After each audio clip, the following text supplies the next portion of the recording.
Okay, hello and welcome to another episode of my new podcast, Hiring and Inspiring, a show where I talk all things sales, recruitment, business, leadership, personal development, and pretty much, kind of anything else in between. Now, today's chat is going to be focused on the recruitment side of things. I've got a fellow recruiter on the show.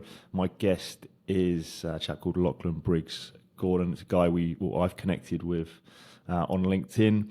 And he is, hope he doesn't mind me saying, a relative newcomer into the recruitment industry, 6 months into his role. So really looking forward to having a chat with Lachlan and get stuck into how he's getting on and talk all things recruitment. And I understand he's made a good start. So I'm keen to learn a bit more. So Lachlan, with that intro, welcome to the show, mate, and how you getting on?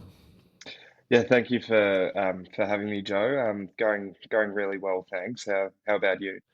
Good stuff. Yeah, all good this end. All good this end. Thanks, mate. And I appreciate your time I appreciate you taking the time to have a chat with me this morning. So, just to sort of kick things off, as I said, you've been in recruitment, relatively short period of time. I think, was it 6 months now ish, into your new role, working it's Fine Staff Australia as a Yep. business development manager. So, bit of a broad question here, mate, but just tell me how you getting on. How you finding the first 6 months in the world of recruitment? Yeah, thanks for that, Joe. 6 months today, actually, funny Oh enough. right, So okay, yeah, yeah, good timing. yeah, Yeah, it's been a really interesting sort of transition for me because I come from a sales background, yeah. fundamentally. So I previously worked for 99 Bikes. Hmm. And that's a very different environment because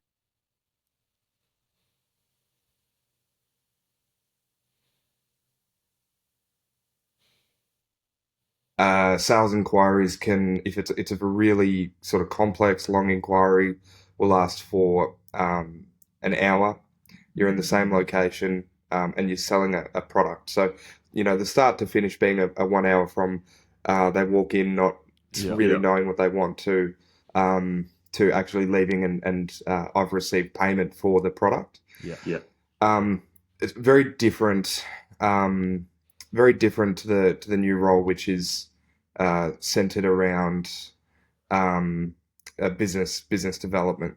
Yeah. So it's an industry I haven't worked in a role that I haven't done. Yeah. So learning how to build a sales pipeline um, and how to I suppose like develop the business um, as a sort of extension of sales capability has Yeah. been a I think a really valuable skill to learn and a really sort of I've found it really fun. But it's been a very sort of steep learning curve from day one. Yeah. And Sure. I've had from that time where I started quickly had some good success, and then through January, it was difficult um, to sort of get appointments and get in front of people, Yeah. and just sort of the ebbs and flows of just the nature of the work has been um, a really sort of unique um, sort of learning position for me to be in. Yeah. Um, and I've had conversations with people around sort of the post Christmas time frame, and everyone says the same thing about it. But it's without experiencing, it's hard to really know what it's Yeah. like to be in that position. So, but overall, really enjoyed it and really Yeah. enjoying sort of learning and getting um, into that side of things. So yeah, all good from from that standpoint. Yeah. Nice one. Nice Yeah. one, yeah. So So you you mentioned there's been a few ups and downs. What would you say the biggest sort of the things that you've enjoyed the most have been, and also what have been some of the biggest challenges so far? the thing that I've enjoyed the most definitely is having conversations with business people. Yeah. You know, it's a unique opportunity to to kind of choose who you approach in business development, and Yeah. you can actually afford to be selective in in your sales strategy, Yeah. um, and through that, yeah, choose exactly who you want to talk to, and the topic. I mean, look, I break this down in that my job is to drive around Victoria effectively Mm. and talk to business people about business stuff, and I love Mm. it. Mm. Um, so that's and that's what drew me into the role. You know, there was a period where I was looking to take the next step in my career, Yeah. um, and I was I was looking at a few different types of roles. Fundamentally, it was business development Yeah. were the but a couple of different industries, and then in talking to a few recruiters, they suggested that recruitment could be a Yeah. good path, and it was kind of along the lines of, you know, have you considered recruitment Yeah. um, as a career option, and I hadn't. Mm. Um, and so in weighing up the choices of, you know, I'd applied for a few recruitment firms who were looking for entry level sort of consultants, either in, you know, initially 180 roles, merging Yeah. turning to 360 roles, and I received a couple of offers from different businesses, and in the end, chose to go the business development route, Yeah. because that's the aspect of it Yeah. um, that I really love, you know. Yeah. And people have really interesting stories, you know, if you take the time to listen to them and break down ideas with them, and um, uh, they're they're very varied, and um, and no two businesses are the same. Everyone's got different ideas about how to lead people, and how to strategize, and what selling is and what leadership is, and Yeah. I find all that stuff fascinating. Yeah. Yeah. Yeah. Um, Biggest challenge has been, I think for me, it has been that kind of learning the industry and the role, being Okay. that with my background being sales, and I'm quite strong in that area without uh, trying to not sound like I'm bragging or Mm. anything. Um, uh, so sales is my background, and it's something that I've been in for years, and that and the Yeah. customer service side. Yeah. So, you know, implementing that has not been challenging. It's Okay. every other part of it um, is very new, and so um, you know, the you know, people tell you before you enter recruitment as an industry that there are highs and lows, and that it can be really challenging, and that, you know, you might not see results um, for a while, and then suddenly Yeah. you see a few really good results, and it's not this sort of um, uh, consistent feedback that you get from Yeah. uh, you know, day to day sales type of Mm. environment. So that's been the most challenging thing. I think, you know, partially for my ego. It's, you know, it's humbling a Yeah. little bit Oh to yeah.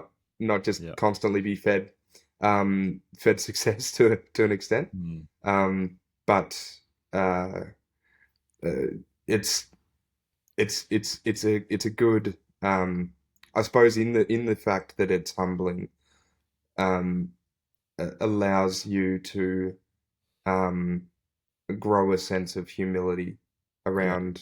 around that. Yeah. Yeah. So that sense of humility that you've picked up in the first 6 months, and grounding yourself a little bit. What else have you? Well, that's a massive learning, by the way. But what else have you learned about yourself from doing 6 months in recruitment? Um, it's a good question. the biggest thing for me has been the time management. Okay. It's not something that I've ever had to rely on particularly. Is a really strong sort of time management skill, Yeah. but it's crucial in this role Yeah.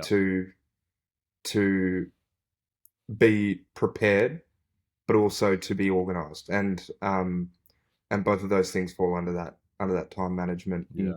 and so that's something I've had to really nail down and practice. Yeah. I wouldn't think that I was, desperately bad at it. Generally pretty organised, and um, but it is a very different skill. Yeah. And the thing that I've noticed is that as I've developed that skill within recruitment, the your life just gets so much easier. Yeah. If you're really sort of recording, and this is something my dad used to say when I was younger. He said, "He who keeps the best notes wins." Okay. I like that. And Yeah. and in terms of that organization, um, and time management, it is that it's Yeah. if you're on top of your piece of the pie, and you can look at everything you're working on, and easily find where Yeah. you're at with it, and your next steps, and that's broken down as in a time frame, then your life is so much easier. Yeah. An old boss of mine, an old mentor in recruitment, once many years ago said to me, to be successful in recruitment, you've either got to be very well organized or have a great memory. Yeah, yeah.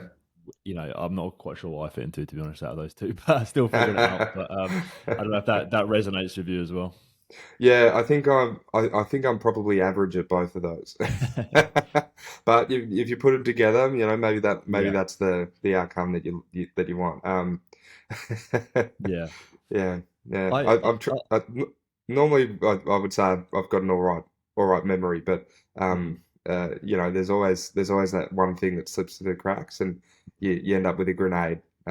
So yeah. the organization thing has been a big one. Yeah. Yeah, it sounds like we've only been chatting here for sort of 10, 15 minutes or so, but I think it sounds like and I feel like you're probably pretty comfortable on the sales aspect side of things. So picking up the phone, speaking to decision makers, winning new clients, having those meetings, building rapport, etc., etc. Mm. It's more around the other side of things, the managing your pipeline, managing your diary, the systems and processes that are crucial to having success outside of recruitment, which is because recruitment is sales, but it's so much. There's so many other things to try and get right for you to have success in a role like this. Is that fair? Do you think?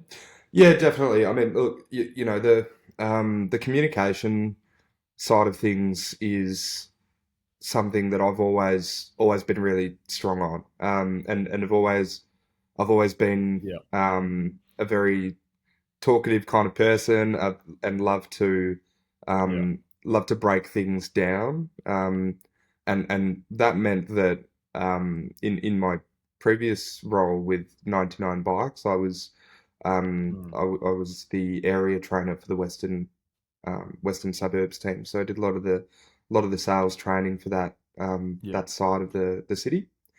Um, it was seven stores, no, seven teams, um, who sort of fell under my territory for mm, the training, and so when it comes to the sales side of things, I I love breaking down the concepts beneath, say, each step in the sales process, okay, and looking at how how do you handle objections, and how do you build rapport, and what um, why do you do things in this order, and why is it so important, mm, um, and analyzing that. So it meant that in store I was a I was a good coach. It meant that in the classroom sessions that I would run,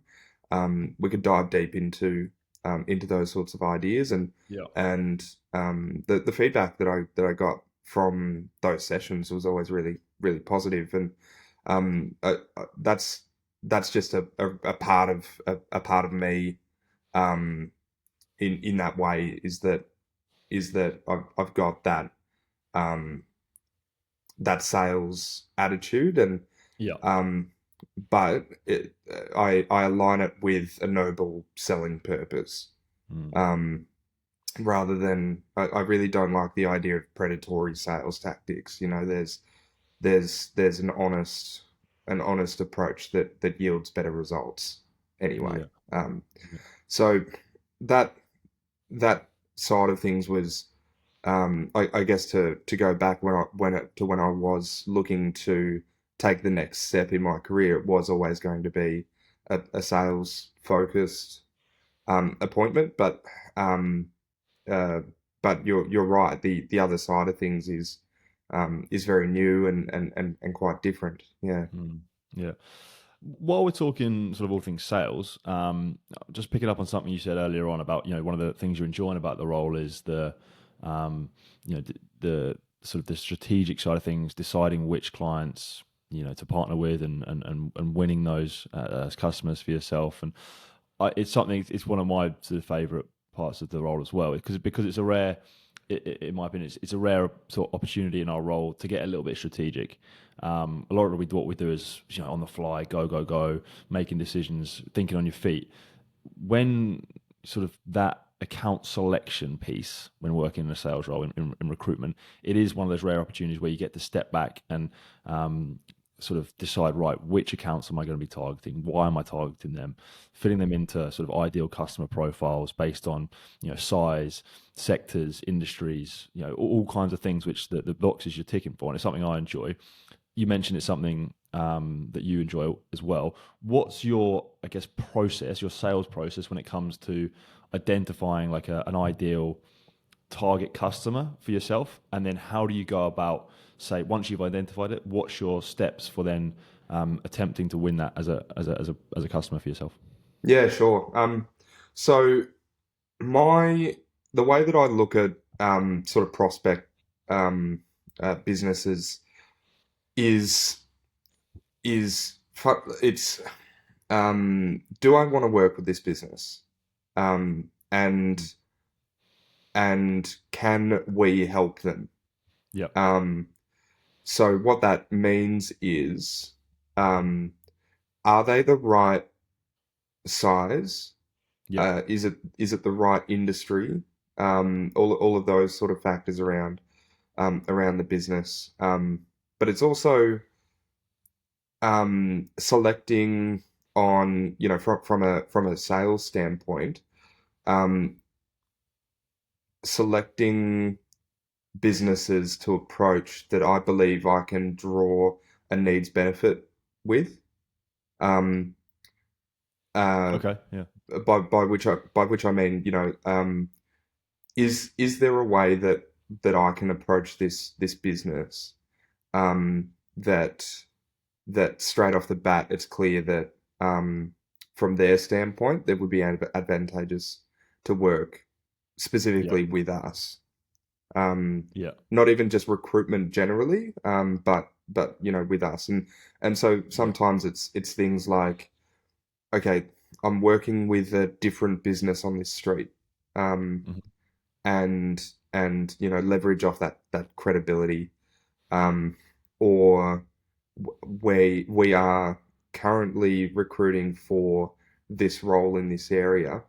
So, for example, receptionist role, you know. Um, Hmm. so we're recruiting for a receptionist role in the town I live, Heidelberg. Mm. Um, so there's another business who are looking for a receptionist, and they've got a CCAT up.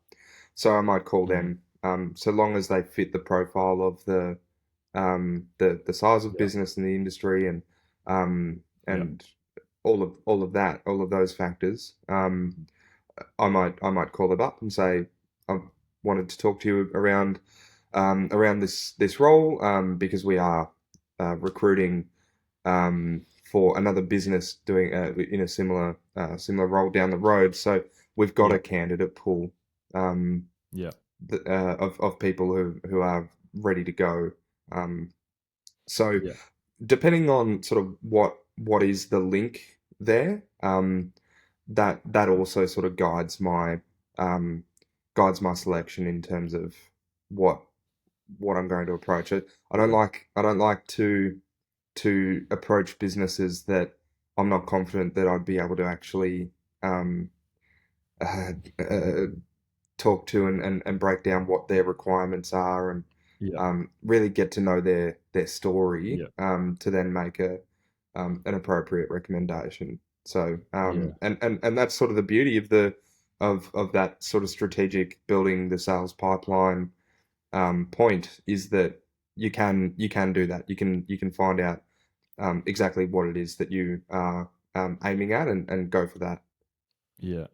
Yeah, I like it. What I like about it is it's when you're actually selecting a target sort of account because you genuinely believe you can help them. The word there is genuine because one, you're sort of picking up the phone, you're making contact with belief that you can actually help them, rather than you're not just making a call for the sake of making a call. Mm, Um, and then leading with that value, as in, I have helped similar companies to yourself. It's a strong message mm. because rather than just calling, it's Lachlan, I'm the best recruiter in the world, blah blah blah. You're actually leading with real live examples. So yeah, it's a strong message, man. I like the approach. You know what it comes Um, down to, Joe, yeah, go on. Yeah, is that um, from my standpoint, I think a lot of people have this misconception about businesses generally, and it's recruitment as as an industry, but um, virtually anything that involves selling, whether it's B2B or B2C, um, people have this misconception about businesses that they make money, and I this is sort of one of the more transformative realizations that I had in talking to a close friend of mine is that businesses do not make money. They they have their thing that they do, which is their purpose, yeah, and the money is really a representation of the value that the market places on them, okay, on the product that they're selling, on the service that they offer, whatever that is, But um, fundamentally, it's not about making money, and it can't be. The money comes through offering that purpose, um, and really aiming at that. Because if you lose sight of that, then you're so not going to be targeting making money your anyway. approach to yeah. So targeting your approach based on kind of what they do rather than the the financial piece. Oh, it's more um, what that comes back to is the idea of helping businesses more so Yeah. than in the targeted approach, if that makes sense. So the motivating factor is helping businesses. Yeah. That's the purpose, you know. Yeah. And Gotcha. if you're purpose driven, the money comes from that. But you can't be profit or money driven without Mm. aiming at that purpose. Yeah. Yeah. No, gotcha. Um, cool, mate. Thanks for running through that. So just switching it up, talking about, you're now, in recruitment, and you mentioned earlier it was a sort of step up. You're looking to progress your career. Um, what did you mean by that? Like, what were you kind of looking for um, as that progression into recruitment from, say, that the B2C environment you were in before? Where did that sort of drive come from? Um, in the position I was in, I'd had quite a lot of success. Yeah.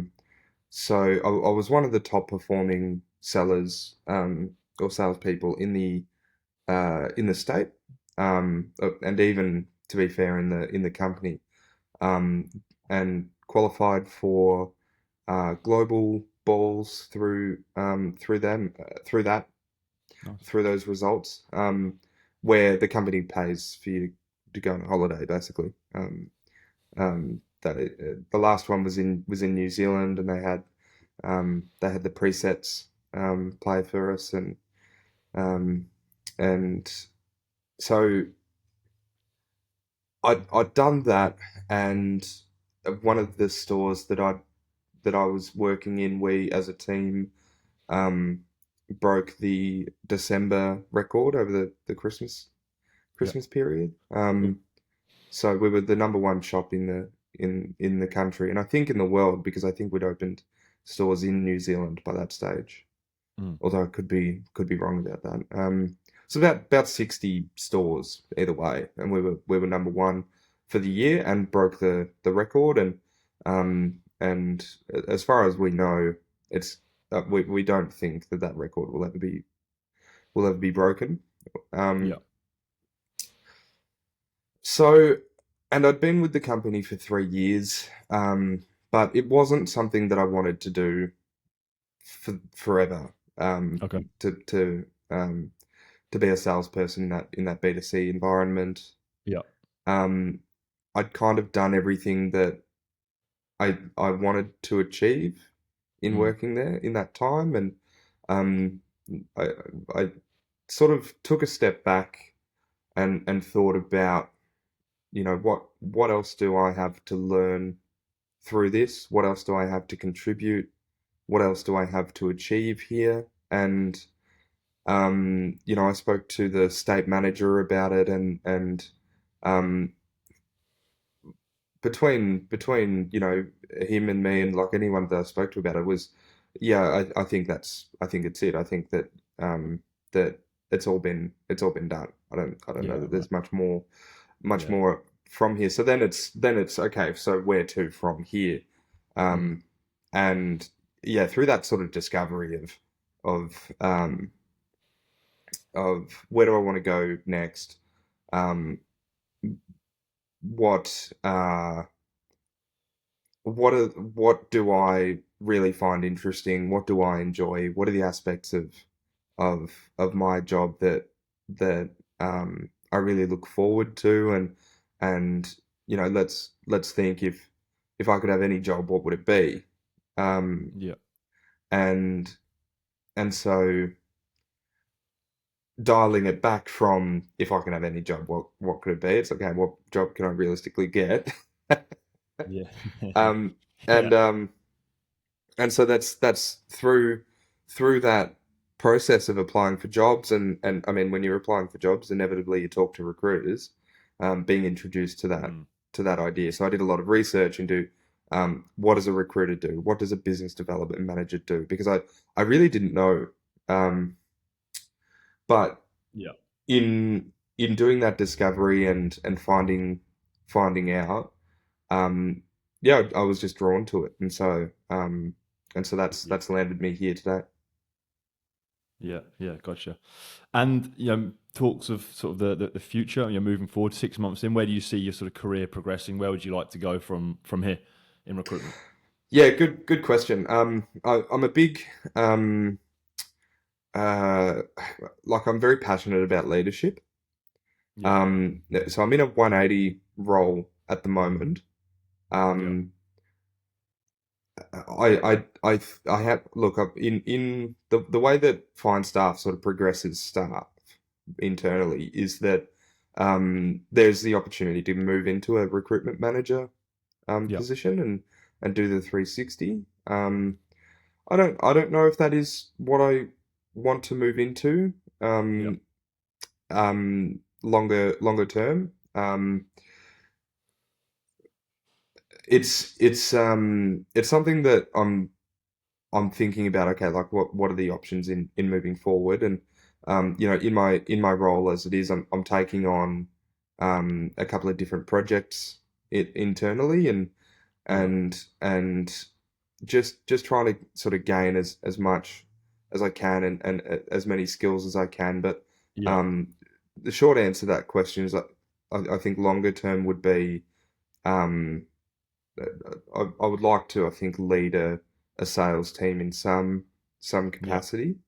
I've done work like that previously and been in that sort of training and mentorship Yeah. kind of role and really love that Mm. side of the work. So um, that's probably where I see myself headed. Yeah. Um, yeah, Yeah. Gotcha. I think, well, my experience, it's still early days, so almost the goal at the moment is learning still. yeah, yeah, exactly. That's what you're trying. The first 6 months to year is the steepest learning curve in recruitment. So that's when you're doing what you're doing, putting in the reps, making a bunch of mistakes. Um, but that's the goal right now. That process of learning and developing. That's what you're looking to do, and then. But then the lofty ambitions for management and leadership, but it's great to have those, and I think that's very commendable, mate, on that front. Yeah, I find that side of things tricky because I can hardly plan out the next 5 minutes. Yeah, What yeah, what happens is so unpredictable and yeah, things change very quickly. So I'm always yeah, hesitant to to kind of yeah, try and pinpoint an outcome or a destination yeah. in that That way. that whole what your 5 year plan question is always I'm not a fan of that question really, because it's I find it's just very unpredictable, as you say, to sort of to try and predict. Yeah, it never You it know, never works out years. that way. No one Yeah. never has a 5-year plan and sticks to it like No, exactly. that. You mentioned just then you're very passionate about leadership and you're interested in it. What is it about the topic of leadership that I guess excites you and or it intrigues you? Yeah, good question. And actually a tricky one, I think. Um, there's I think being able to influence people for a positive outcome Yeah, is it's exciting, and seeing through good leadership a vision come to life. yeah, You know, and a team working towards the same goal is it's a beautiful thing. Like you really when you're in that environment and everyone is on and they're engaged and it's on the back of something that you've built and um there's no there's no fear. It's not management, so to speak. It is leadership that yeah, that that facilitates that. Um, it's the most fun that you can have yeah, working with a team like that. yeah, Um, so I love that.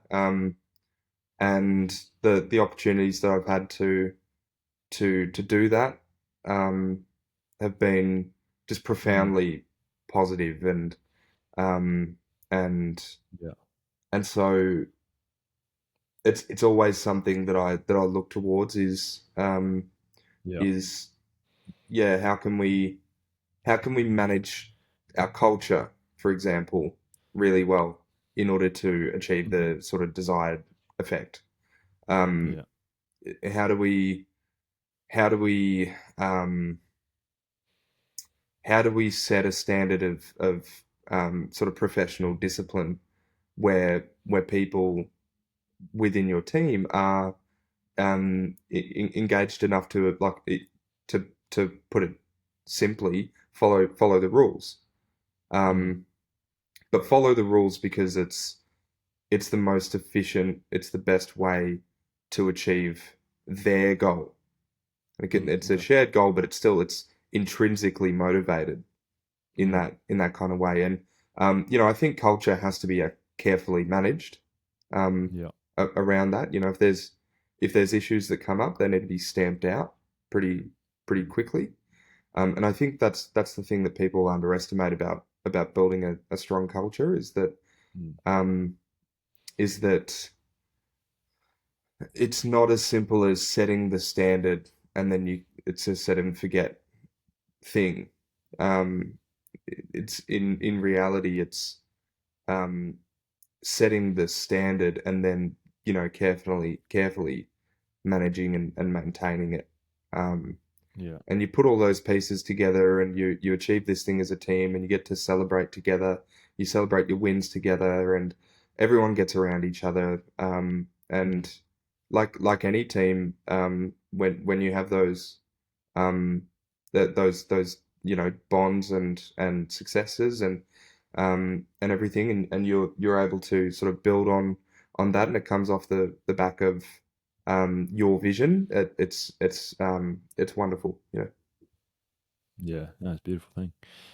You touched upon just now this topic of, I guess, leadership versus management. Um, how would you define the differences between those two? You manage boxes, you lead people. That's how I Okay, would to put that nice. Yeah, really.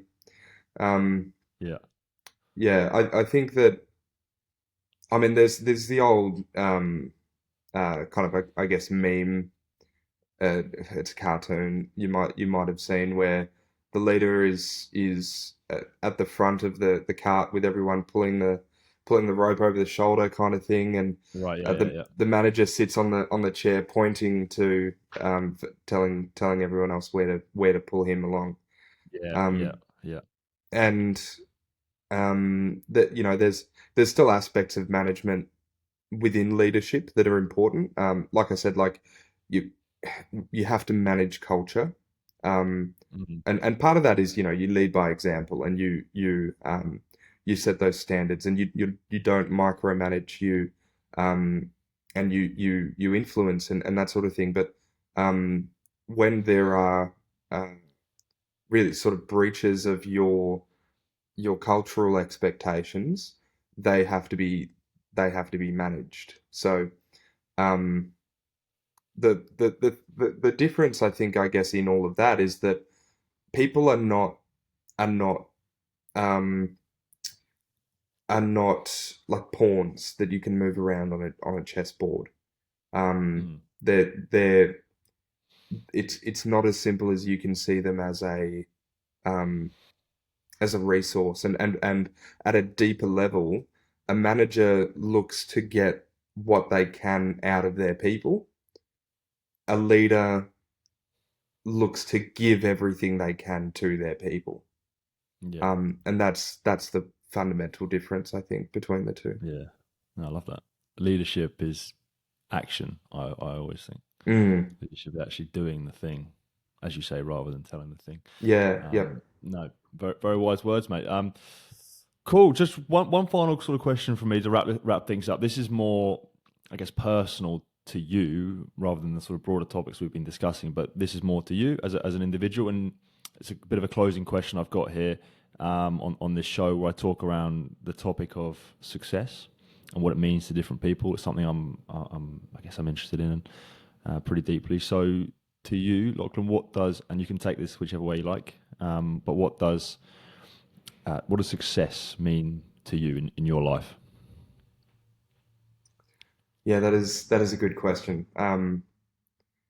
You've asked a few good questions today, Joe. Thank you, mate. I think success, it's kind of a pursuit of happiness type Yeah, type deal for me. I don't. The impression that I get is that it isn't a destination um, necessarily, because by someone's definition, or maybe my own definition 5 years ago, then I've got it made today. You know what I mean? yeah, yeah, yeah. Um, and I've made it. I am successful. Um, but by my own definition, I know there's still more work to be done. Mm, And so I think I think it's worth having that drive, the ambition, yeah, whilst still being able to look around and stop and smell the roses, Yeah. as they say, Yeah. and recognize the position that you're in, and in that I feel that I am successful, um, because I have my health and I have happy relationships. I have Yeah. a fiance. We're getting married toward the end of this year. We live in a nice house with a dog, and Yeah. across all of those things, it's I could have more money, more stuff, Mm. and whatever around that, but that doesn't impact the things that are really important to me. Mm. Yeah. Um, at least not in a positive way, I would think. So, Yeah. um, so that's what it means to me um is the opportunity to look around and have gratitude for the position Yeah. that I'm in. That's success. Yeah. I like it. It sounds like it's uh, learning to enjoy the pursuit, as you say. I Mm, like that. Like enjoying the actual process of doing wherever you're going. yeah, But then taking the time when needed to step back and reflect with that sort of sprinkle of gratitude, as you say. Really good absolutely. answer, mate. Love it. Well, mate, thanks a lot for coming on the show and have a chat with me. Really appreciate taking the time and sharing your journey, sharing your wisdom. 6 months into your role in recruitment, you're already leaps and bounds ahead of say I was at that time, and a lot of industry professionals. So you're doing some great stuff, mate. Really, really good work, and keep it up. So thanks again for coming on the show, mate. Lachlan Briggs-Gordon. Take it easy, mate. Thanks, Joe. Thanks for having me.